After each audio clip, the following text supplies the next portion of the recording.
حضرت سعد بن ابی وقاص رضی اللہ تعالیٰ عنہ، ان کا اپنی والدہ سے بڑا گہرا رشتہ تھا، بڑا گہرا۔ بندہ جس سے پیار کرتا ہے نا، وہ بندہ کبھی کبھی پھر پیار کا فائدہ ناجائز بھی اٹھاتا ہے، کبھی کبھی یہ بھی نقصان لوگ کرتے ہیں۔ پہلی بات تو یہ کہ جب پیار ہو جائے تو اس کا فائدہ جائز بھی نہیں اٹھانا چاہیے۔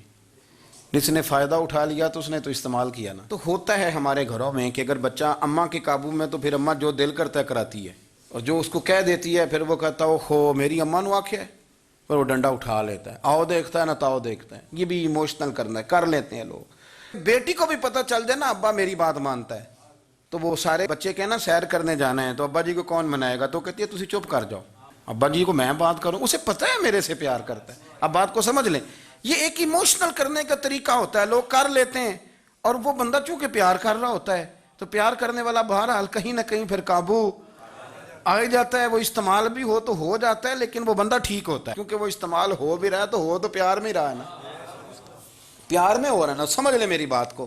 حضرت سعد بن ابی وقاص رضی اللہ تعالیٰ عنہ کا نا اپنی ماں سے بڑا پیار تھا، بڑا پیار تھا اپنی والدہ سے۔ تو حضرت سعد بن ابی وقاص کلمہ پڑھ گئے، اماں جی نے بھوک ہڑتال کر دی، اسے پتہ تھا کہ میرا پتر مجھ سے پیار بڑا کرتا ہے، میں نے بالآخر منوا لینا ہے۔ تھوڑی سی آبادی تھی، ایک گھر کے اندر جو مسئلہ چھڑتا تھا نا اس کا سارے شہر کو پتہ چل جاتا تھا۔ اب کونوں میں گلیوں میں اب باتیں بھی ہونے لگیں کہ وہ سعد کی ماں ہڑتال پہ بیٹھی ہوئی ہے، بڑا مسئلہ ہے۔ اب پریشر بڑھنے لگا۔ حضرت سعد بن ابی وقاص فرماتے ہیں کہ وہ جو میرے قریبی لوگ تھے نا صحابہ، وہ بھی مجھے کہنے لگے یار کوئی رستہ نکال، ہر چوک میں تیری بات ہوتی ہے۔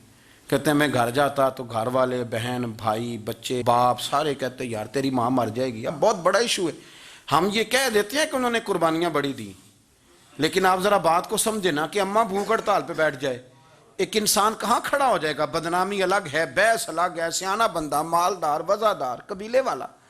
حضرت سعد بن ابی وقاص کی ماں نے 3 دن تک روٹی نہیں کھائی، پانی نہیں پیا، بے ہوش ہو گئی۔ اب جب بے ہوش ہوئی تو شور پڑا، سارا محلہ جمع ہو گیا، اب سارے لوگ کھڑے، اور بچہ وہ ہے جو ماں کی بڑی ماننے والا ہے۔ اماں کے اوپر لوگوں نے پانی شانی ڈالا، ہوش آئی تو حضرت سعد بن ابی وقاص قریب آئے، کہنے لگے اماں ایک بات کرنی ہے۔ اماں بھی بڑی مشکل سے اٹھ کے بیٹھ گئی کہ پتر ماننے لگا ہے میرا۔ لوگ بھی کھڑے ہو گئے، مسکراہٹ بھی ہونے لگی کہ لو نہ کوئی بات ہونے لگی، یا ماں کہتی ہے کلمہ چھوڑ دے پھر مانوں گی۔ حضرت سعد بن ابی وقاص کہنے لگے اماں سن میری بات، 3 دن ہو گئے، مکے کا کوئی کونا کھدرا ایسا نہیں جس میں میری تیری باتیں نہ ہوئی ہوں، اور قبیلے کا، علاقے کا کوئی شخص نہیں، لوگوں نے بڑی باتیں کی، اور لوگ جب باتیں کرنے پہ آتے ہیں پھر اوپر تک جاتے ہیں۔ یہ بھی کہا کہ کیا دین یہ سکھاتا ہے کہ ماں بھوکی مر جائے؟ یہ بھی لوگوں نے کہا، میں نے ہر شے سنی، برداشت کی، اماں اب تو میری بات کان کھول کے سن لے۔ ماں کہنے لگی وہ کیا؟ تو حضرت سعد کہنے لگے پیدا مجھے تو نے کیا ہے، 9 ماہ تیرے پیٹ میں رہا ہوں، روٹی تیرے ہاتھ سے کھائی ہے، تجھ سے زیادہ بہتر مجھے کوئی نہیں جانتا۔ ماں سن تیری کتنی جانیں؟ اماں کہنے لگی 1۔ تو حضرت سعد فرمانے لگے تیری 1000 جان بھی ہو نا تو ایک ایک کر کے ساری نکل جائے تو میں محمد عربی کا کلمہ پھر بھی نہیں چھوڑوں گا۔ ختم ہو گئی بات۔ یہ کیا بات ہوئی؟ وہ کچا رنگ للاری والا جڑا چڑھدا تے لیندا رہندا، اے عشق تیرے دا رنگ محمد جدوں چڑھ جائے پھر نہیں لیندا۔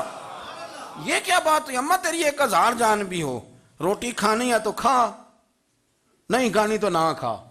یہ لفظ کہتے ہیں حضرت سعد بن ابی وقاص رو پڑے، آنسو آ گئے، لفظ کہہ کے باہر نکلے، مجمع چھٹ گیا، جس نے جو مطلب لینا تھا لیا، جس نے جو کہنا تھا اس نے کہا۔